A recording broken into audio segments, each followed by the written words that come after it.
Hello friends, welcome back to my YouTube channel science India tech के इस episode में मैं आपका स्वागत करना चाहता हूं। आज की वीडियो में हम बात करने वाले हैं कि टेस्ला मोटर्स के बारे में, कि टेस्ला की ये जो कार है कितनी सक्सेसफुल हो सकती है। साथ ही साथ हम ये भी समझने की कोशिश करेंगे कि क्या टेस्ला की कार से आने से इंडियन कार के ऊपर क्या इफेक्ट पड़ने वाला है, या कह सकते हैं इसके ई कॉमर्स के ऊपर क्या इफेक्ट पड़ने वाला है। टेस्ला की बात कर ली जाए, टेस्ला की कार की बात कर ली जाए, तो जो टेस्ला की कार है इसका पूरा ओवरऑल कॉस्ट की बात कर ली जाए तो उसमें 30% जो योगदान होता है उसकी बैटरी का होता है। अब इसके पूरे वर्किंग मैकेनिज्म को थोड़ा समझ लेते हैं, उसके बाद हम समझते हैं कि आखिर टेस्ला इतना ज़्यादा सक्सेसफुल कैसे हो गई। टेस्ला की बात कर ली जाए तो टेस्ला में बात कर ली जाए, इसके कार की बैटरी की बात कर ली जाए तो इसमें लिथियम आयन बैटरी का इस्तेमाल किया जाता है। हालांकि लिथियम आयन बैटरी जो होती है कह सकते हैं काफ़ी लाइट वेट होती है और कह सकते हैं यह बहुत ही पावरफुल बैटरी होती है। अब जान लेते हैं कि आखिर लिथियम आयन बैटरी का इस्तेमाल कैसे किया जाता है। दरअसल जो टेस्ला ने जो लिथियम आयन बैटरी का इस्तेमाल इसलिए किया जाता है क्योंकि जो लिथियम आयन बैटरी होती है काफ़ी लाइट इन वेट होती है और साथ ही साथ यह बहुत ही पावरफुल होती है। साथ ही साथ अगर बात कर लें आप लीड एसिड बैटरी की, तो लीड एसिड बैटरी वैसी बैटरी होती है जिसका इस्तेमाल आप हर हाउस पर्पस के लिए करते हैं। आपने देखा होगा कि उसमें H2SO4 और सल्फ्यूरिक एसिड और कह सकते हैं कि H2O यानी कि कह सकते हैं डिस्टिल वाटर का इस्तेमाल किया जाता है। इसमें बात कर लीजिए कॉन्सेंट्रेशन की बात कर ली जाए तो इसमें H2SO4 की बात कर ली जाए तो 38% H2SO4 होता है, वहीं 62% बात कर ली जाए तो डिस्टिल वाटर होता है, जो कि कह सकते हैं इसे लीड एसिड बैटरी यानी कि सीसा सल्फाइड बैटरी भी कहा जाता है। लेकिन ये उतना ज़्यादा पावरफुल नहीं होती क्योंकि इसका पावर बहुत ही कम होता है। साथ ही साथ इसके ताकत की बात करी जाए तो इसका वेट ओवरऑल वेट बहुत ज़्यादा हो जाता है, जिसके लिए हम इस बैटरी का इस्तेमाल नहीं करते। अब सवाल ये उठता है कि इस बैटरी को कैसे चार्ज किया जाता है। अभी बात कर ली जाए चार्जिंग सिस्टम की, तो इसके ऊपर जो बैटरी को होता है छोटी छोटी बैटरी होती है और कह सकते हैं ये बैटरी की संख्या 7 से 8,000 की मात्रा में होती है। यानी कि आपने देखा होगा कि लीड एसिड बैटरी और कह सकते हैं कि जो लिथियम आयन बैटरी है, तो लिथियम आयन बैटरी का आप इस्तेमाल करते हैं मोबाइल्स में यूज़ कर सकते हैं, लैपटॉप्स में भी इस्तेमाल किया जाता है, जो कि बहुत ही पावरफुल बैटरी होती है। तो ऐसी छोटी छोटी बैटरी होती हैं जो कि कह सकते हैं कि हज़ारों की संख्या में लगाई जाती है, मतलब 8 से 10,000 बैटरीज का लगाया जाता है। अब सवाल ये उठता है कि इन बैटरी को कैसे लगाया जाता है। तो कुछ बैटरियों को पैरेलल में लगाया जाता है और कुछ को सीरीज में, लेकिन इसमें कनेक्शन का इस्तेमाल करना बहुत ही इंपॉर्टेंट है क्योंकि आप उस बैटरी में किस चीज़ से कनेक्शन देते हैं, यानी कि आप कौन से वायर का इस्तेमाल करते हैं। तो इसमें अगर आप कॉपर का इस्तेमाल करते हैं तो कॉपर का इंटरनल रेजिस्टेंस बहुत ज़्यादा होता है, जिसके कारण कह सकते हैं बैटरी बहुत ही जल्दी डेड हो सकती है। तो इसके लिए इसमें निकल का इस्तेमाल किया जाता है। जैसा कि आप जानते हो कि निकल जो होता है कि कह सकते हैं इसका जो कह सकते हैं इंटरनल रेजिस्टेंस बहुत कम होता है, तो इसका इस्तेमाल किया जाता है एक बैटरी से दूसरी बैटरी को ज्वाइन करने के लिए। साथ ही साथ आपने देखा होगा कि इस बैटरी को एकदम कह सकते हैं कि फ्लैट जो आपने देखा होगा कि चेचिस के ऊपर ही रखा जाता है। चेचिस के ऊपर रखने से फ़ायदा ये होता है कि बैटरी का ओवरऑल लोड जो होता है नीचे के साइड में होता है, जिससे कि सेंटर ऑफ ग्रेविटी का कह सकते हैं स्टेबल रहे, गाड़ी का पूरा बैलेंस बना रहे। तो ये इसका एक और फायदा हो जाता है। साथ ही साथ आप इलेक्ट्रिकल की बात कर ली जाए तो इसका वर्किंग मैकेनिज्म कैसे काम करता है, तो बैटरी का सबसे इंपॉर्टेंट फैक्टर होता है कि बैटरी को चार्ज कैसे किया जाए। जब भी अगर आप बैटरी को ऐसे चार्ज करते हैं तो हो सकता है आपके एक केसेस में हो सकता है कुछ बैटरी चार्ज हो या कुछ बैटरी ना चार्ज हो, तो कह सकते हैं कोई ओवर हीट हो गया या कह सकते हैं कोई ओवर चार्ज हो। तो इन सब चीज़ों को मैनेजमेंट करने के लिए एक कह सकते हैं मैनेजमेंट सिस्टम लगाया जाता है, जिसे हम बैटरी मैनेजमेंट सिस्टम BMS कहते हैं। बैटरी मैनेजमेंट सिस्टम क्या होता है कि यह कह सकते हैं एक अनुसार रूप से, मतलब कह सकते हैं एक मॉडरेट रूप से कह सकते हैं बैटरियों को चार्ज करता है और फिर बैटरियां कह सकते हैं एक मॉडरेट रूप से डिस्चार्ज होता है, यानी कि सप्लाई भी एक मॉडरेट रूप से देता है और चार्ज भी एक मॉडरेट रूप से होता है, जिससे कि कह सकते हैं बैटरी में पूरा बैलेंस बना रहता है। साथ ही साथ ये बैटरी पूरी तरीके से स्मूथ तरीके से कह सकते हैं कि सप्लाई देती है, जिससे कि ये गाड़ियाँ पूरे स्मूथ चलती हैं। अब सवाल ये उठता है कि इस बैटरी से फिर हम कह सकते हैं मोटर का कैसे इस्तेमाल किया जाता है। बैटरी जो होती है DC करंट देती है, लेकिन हम इसका इस्तेमाल 3 फेज AC में करते हैं। तो इसके लिए हम एक कह सकते हैं कि इन्वर्टर का इस्तेमाल करते हैं। जैसा कि आप जानते हो इन्वर्टर क्या करता है कि DC को AC में कन्वर्ट करता है। आपने इन्वर्टर को तो देखा होगा, होम पर्पस के लिए भी इस्तेमाल करते हैं।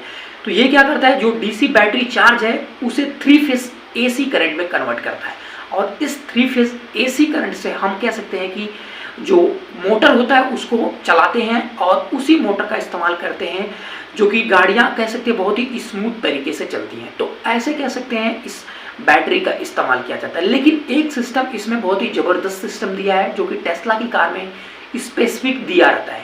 टेस्ला की कार में स्पेसिफिक ये है कि इसका जो रीजनरेटिंग सिस्टम दिया गया है।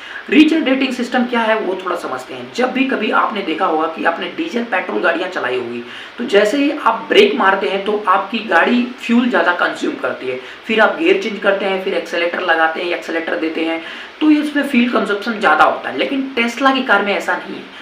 टेस्ला की कार का जब आप ब्रेक मारते हो तो इससे और भी बैटरी चार्ज होती है, यानी कि कह सकते हैं इसका जो बैटरी है, कह सकते हैं इसके में रीजनरेटिंग टाइप दिया गया, यानी कि जहाँ पे ब्रेक शूज रहता है वहीं पे एक मोटर लगाया जाता है जो कि डायनमो होता है, और ये डायनमो क्या होता है कि बैटरी को चार्ज करता है। यानी कि आप जब बैटरी में जब ब्रेक मारते हैं तो वो डायनमो घूमने लगता है, और जिसकी वजह से और कह सकते हैं कि इसकी इफिशियंसी बढ़ जाती है, यानी कि कह सकते हैं इसका चार्जिंग होता है, एक तरह से कह सकते हैं इसकी इफिशियंसी बढ़ जाती है, इससे चार्ज होता है, लॉसेस नहीं होते हैं। अब समझते हैं कि आखिर ये जो बैटरी है अगर बहुत ज़्यादा अगर चार्जिंग के लिए तो यह कितना देर तक चल सकती है। तो अगर ये सिंगल पॉइंट की बात कर लिया, अगर एक बार आप इसे आधा घंटा चार्ज करते हैं तो आप इससे कह सकते हैं कि 400 से 500 किलोमीटर तक जा सकते हो। लेकिन यहाँ पे एक ड्रॉबैक और होता है कि बैटरी, आपको जानते हो ज़्यादा बैटरी का आप इस्तेमाल करते हो तो बैटरी ओवर हीटिंग भी हो जाती है, ऐसे भी पॉसिबल चांसेस होते हैं इसके अंदर। इस चीज़ से बचने के लिए इसके अंदर कह सकते हैं कि एक कॉइलिंग किया जाता है। कॉइलिंग इन द सेंस कि इसमें एथिलीन ग्लाइकोल का इस्तेमाल किया जाता है जो कि बैटरी के साइड में सर्कुलेट किया जाता है पाइप के थ्रू। अब ये एथिलीन ग्लाइकोल एक बहुत ही ठंडा, कह सकते हैं कि ठंडा लिक्विड होता है जो कि पूरी कह सकते हैं बैटरी से पूरा हम सर्कुलेट करते हैं ताकि बैटरी में टेम्परेचर कह सकते हैं बढ़ न सके या टेम्परेचर को मेंटेन कर सके, इसके लिए इस चीज़ का इस्तेमाल किया जाता है। ये तो ओवरऑल बात हो गई कि नहीं हम टेस्ला की कार का इस्तेमाल कैसे करते हैं, इसका मैकेनिज्म कैसे है। अब हम थोड़ा समझ लेते हैं टेस्ला कंपनी के बारे में कि हाँ जो टेस्ला कंपनी है वो इसका रेवेन्यू कितना है, और ओवरऑल बात कर लिया टेस्ला कंपनी के बारे में कि इसका जो ई कॉमर्स के ऊपर क्या इफेक्ट पड़ने वाला है। तो इंडिया के ई कॉमर्स के ऊपर इसका मेरे को तो नहीं लगता कोई भी ज़्यादा इफेक्ट पड़ने वाला है, क्योंकि भारत में भी कह सकते हैं इलेक्ट्रिकल कार, टाटा की बात कर लीजिए, महिंद्रा की बात कर लीजिए, तो ये सब इलेक्ट्रिकल कार बना रही हैं। वहीं बात कर लीजिए एलॉन मस्क की कंपनी की बात कर लीजिए, तो जैसा कि आप जानते हो कि टेस्ला के ओनर है एलॉन मस्क। अब एलॉन मस्क की कंपनी है जो है कि टेस्ला कार बनाती है जो कि इलेक्ट्रिकल कार है, पूरी तरीके से कह सकते हैं इलेक्ट्रिकल है, साथ ही साथ वो ऑटोमेटिक है, यानी कि कह सकते हैं बिना कह सकते हैं पायलट के या कह सकते हैं बिना ड्राइवर के भी इसे ऑपरेट आप कर सकते हो। आपको इस्तेमाल करने की जरूरत नहीं है, आप ऑटो पायलट में डाल दोगे तो ऑटोमेटिकली ये कंट्रोल कर लेती है। इसके आगे सेंसर लगे रहते हैं जो कि कह सकते हैं सिग्नल को, साथ ही साथ ये कह सकते हैं किसी दूसरी गाड़ियों को आराम से सेंस करके ये कह सकते हैं कि अपने आप को कंट्रोल कर लेते हैं। तो ये हो गई थी टेस्ला की बात। अब सवाल ये उठता है कि आखिर टेस्ला की कार का इतना ज़्यादा प्रॉफिट क्यों होता है और वह उसका जो मार्केट स्ट्रैटेजी है वो क्या है। अब बात कर लेते हैं थोड़ा मार्केट स्ट्रेटेजी की जो कि टेस्ला की है। तो टेस्ला की जितनी भी कारें आपने देखी होगी, आपने नॉर्मल कारें देखी होगी, महिंद्रा की देखी होगी, टाटा की देखी होगी, तो ये सब कारें जब बिकती हैं या इन्हें बेचा जाता है, जब इन्हें सेल किया जाता है तो किसी डीलर के थ्रू ही इसे आप सेल करते हो या आप डीलर के पास जाते हो तो वो उसके ऊपर कुछ प्रॉफिट अपना रखता है, 30,000, 35,000, 40,000 रखता है, उसके बाद इसे सेल करता है। लेकिन टेस्ला की कार में ऐसा नहीं होता। टेस्ला की बात कर लिया तो टेस्ला की कार आप डायरेक्ट कह सकते हैं बिना डीलर के आप कह सकते हैं इसे खरीद सकते हैं इसकी वेबसाइट पे जाके। तो कह सकते हैं ये इसमें बहुत ही ज़्यादा इसका प्रॉफिट होता है, जिससे कि कह सकते हैं इसका कॉस्ट कम पड़ता है, यानी कि कह सकते हैं कॉस्ट कटिंग होता है। कॉस्ट कटिंग होने के साथ साथ एक ड्रॉबैक इसका और भी होता है कि आप कह सकते हैं आप जहाँ पे इसका शोरूम लगाएंगे वहाँ पे उसका मेंटेनेंस करना पड़ेगा या कह सकते हैं उस पर अलग से स्टाफ रखना पड़ेगा। तो ये सब कंट्रोल कह सकते हैं टेस्ला के द्वारा किया जाता है, जो कि कह सकते हैं थोड़ा कॉस्टली होता है। अब बात कर लेते हैं इसके टेस्ला की। तो टेस्ला सोचता है कि हमारा स्टार्ट टू एंड कंट्रोल रहे, यानी कि मशीन कह सकते हैं जो अपना इलेक्ट्रिकल कार है वो शुरू से स्टार्टिंग से लेके कह सकते हैं जब तक कह सकते हैं जो परचेस नहीं कर रहा है तब तक पूरा हमारी कंट्रोल में रहे। जैसा आपने देखा होगा एप्पल में, तो एप्पल खुद कह सकते हैं वो बनाता है, साथ ही साथ उसका ऑपरेटिंग सिस्टम भी खुद इस्तेमाल करता है। तो कह सकते हैं जितना हो सकता है एप्पल खुद से अपना सब कुछ डेवलप करता है और कह सकते हैं दूसरे के ऊपर डिपेंड नहीं रहता। तो टेस्ला के साथ ये बहुत ही ज़्यादा फायदेमंद होता है, जिसके कारण कि टेस्ला को बहुत फायदा होता है। अब बात कर लेते हैं कि जो टेस्ला को 2022 में जो इतना फायदा हुआ वो कैसे हुआ। तो बात कर लेते हैं टेस्ला की कार की। तो कार में उतना ज़्यादा इसको प्रॉफिट नहीं होता, लेकिन कार के साथ जो अन एसेसरीज यानी कि कह सकते हैं जो मेंटेनेंस हो गया या सोलार सेल में हो गया, तो कह सकते हैं सोलार एनर्जी पे भी काम करता है टेस्ला, पावर एनर्जी या कहते हैं एनर्जी ग्रिड है, तो ये सब सोर्सेज के जरिए ही इसका कह सकते हैं बहुत ही ज़्यादा रेवेन्यू होता है, जिसके कारण कहते हैं टेस्ला का बहुत ही ज़्यादा रेवेन्यू होता है। अभी ओवरऑल रेवेन्यू की बात कर ली जाए, अदर कंट्री की बात कर ली जाए, वहीं टेस्ला की बात कर ली जाए, तो टेस्ला का पर ईयर का जो रेवेन्यू है वो $1 ट्रिलियन है। अब आप सोच सकते हो कि इंडिया का जो जीडीपी है कह सकते हैं 3.18 ट्रिलियन है। अब सोचिए एलॉन मस्क की जो कंपनी टेस्ला है उसका $1 ट्रिलियन रेवेन्यू है, यानी ओवरऑल कंपनी की बात करिए तो आप समझ ही सकते हो एलॉन मस्क की कंपनी कितना ज़्यादा पावरफुल है। अब सवाल ये उठता है कि ये इतना ज़्यादा आगे कैसे चली गई, या कंपनी इसकी सोच इतनी ज़्यादा आगे कैसे बढ़ गई। तो इसकी बात कर लेते हैं कि 2020 की बात कर ली जाए, तो बात कर लेते हैं टेस्ला के ओनर की, जो कि कह सकते हैं एलॉन मस्क है।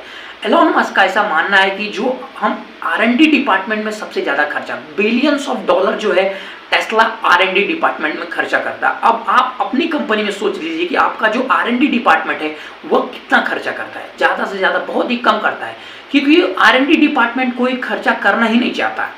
तो इसलिए क्योंकि वो नया डेवलपमेंट करना ही नहीं चाहते, वो कॉपी पेस्ट करना चाहते हैं, दूसरी टेक्नोलॉजी है, दूसरे की टेक्नोलॉजी है, दूसरे का डिजाइन ला के मास प्रोडक्शन करते हैं, लेकिन R&D डिपार्टमेंट में खर्चा नहीं करते। लेकिन वहीं टेस्ला की बात कर ली जाए तो टेस्ला R&D डिपार्टमेंट में बहुत ज़्यादा खर्चा करता है, जिसके कारण कि कह सकते हैं लोगों का उत्साह जो होता है टेस्ला के प्रति बहुत ही ज़्यादा बढ़ जाता है, क्योंकि यह नई नई टेक्नोलॉजी लाता है, तो उससे लोगों की उत्सुकता बढ़ती है कि हाँ इसमें क्या फीचर्स है, इसकी कारों में क्या क्वालिटी है। तो ये सब चीज़ें होती है जो कि कह सकते हैं टेस्ला के कारण होता है। अब बात कर लेते हैं कि टेस्ला बिना ऐड के इतना ज़्यादा रेवेन्यू कैसे कर लेता है।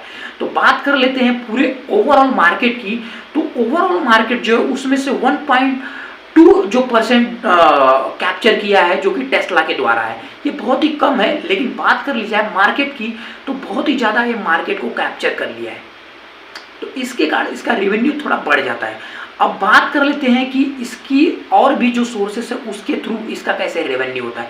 तो बात करते हैं रेगुलेटरी क्रेडिट की। रेगुलेटरी क्रेडिट क्या होता है वो थोड़ा समझ लेते हैं। रेगुलेटरी क्रेडिट वो होता है कि जैसे अमेरिका में रूल है कि अमेरिका के अंदर अगर कोई भी कार बनाने वाली कंपनी है तो जो कार बनाती है तो मतलब कह सकते हो उसके ऊपर पर्यावरण का कोई इफेक्ट नहीं पड़ता या इको फ्रेंडली बना रही है, तो उससे कह सकते हैं अमेरिकन गवर्नमेंट क्रेडिट पॉइंट देती है। जैसा आपने देखा होगा कि शॉपिंग के टाइम आपको क्रेडिट पॉइंट्स मिलते हैं, वैसे ही क्या करते हैं कि ये अमेरिकन कंपनी कह सकते हैं जो अमेरिका की गवर्नमेंट है वो क्रेडिट पॉइंट देती है। तो जैसा कि आप जानते हो कि इलेक्ट्रिकल कार के मामले में एलॉन मस्क की कंपनी बहुत ही ज़्यादा है, तो इसको बहुत ही ज़्यादा क्रेडिट पॉइंट्स मिलता है। तो कह सकते हैं इसके क्रेडिट पॉइंट की बात कर लीजिए, आप 2020 की बात कर लीजिए तो 2020 में इसका जो क्रेडिट पॉइंट था $500 बिलियन था, मिलियन डॉलर था, यानी कि कह सकते हैं $500 मिलियन था। तो अब सवाल ये उठता है कि आप जो बाकी कंपनियां हैं उनको भी कह सकते हैं ये क्रेडिट पॉइंट्स खरीदना पड़ता है, तो या आप गवर्नमेंट से खरीदो या डायरेक्ट टेस्ला से खरीदो। तो कह सकते हैं जो कंपनियां टेस्ला से खरीदती हैं तो टेस्ला को भी इसका बहुत ही ज़्यादा फायदा होता है। लेकिन इसका एक ड्रॉबैक और भी हो गया है कि बाकी जो कंपनियां हैं यूरोप में, फोर्ड हो गया या BMW हो गया, तो ये सब जो कंपनियां हैं ये कंपनियां भी इलेक्ट्रिकल कार बना रही हैं जो कि कह सकते हैं टेस्ला को पूरी तरीके से कॉम्पिटिट कर रही हैं। तो ऐसे में इन कंपनियों का क्रेडिट जो रेगुलेटरी क्रेडिट्स है वो भी बढ़ रहा है, तो जिसके कारण ये कह सकते हैं कि यह टेस्ला से कम कह सकते हैं कि क्रेडिट पॉइंट्स खरीद रहे हैं। तो आपको क्या लगता है कि नहीं जो टेस्ला की जो कार है वो इंडिया में सक्सेसफुल है या नहीं, ये हमें कमेंट्स में जरूर मिलते हैं अगले वीडियो में। तब तक के लिए जय हिंद फ्रेंड्स।